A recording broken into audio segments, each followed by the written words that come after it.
The Slave and the Lion, a fable of Aesop. A slave ran away from his master, by whom he had been most cruelly treated, and, in order to avoid capture, betook himself into the desert. As he wandered about in search of food and shelter, he came to a cave, which he entered and found to be unoccupied. Really, however, it was a lion's den, and almost immediately, to the horror of the wretched fugitive, the lion himself appeared. The man gave himself up for lost, but, to his utter astonishment, the lion, instead of springing upon him and devouring him, came and fawned upon him, at the same time whining and lifting up his paw. Observing it to be much swollen and inflamed, he examined it and found a large thorn embedded in the ball of the foot.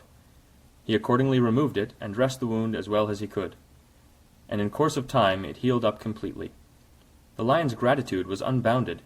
He looked upon the man as his friend, and they shared the cave for some time together. A day came, however, when the slave began to long for the society of his fellow men, and he bade farewell to the lion and returned to the town.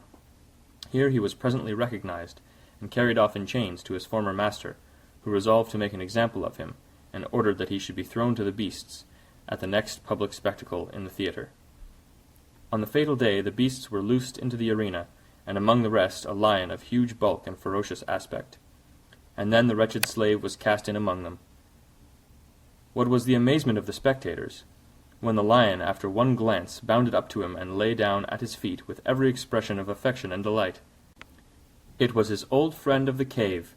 The audience clamored that the slave's life should be spared, and the governor of the town, marveling at such gratitude and fidelity in a beast, decreed that both should receive their liberty.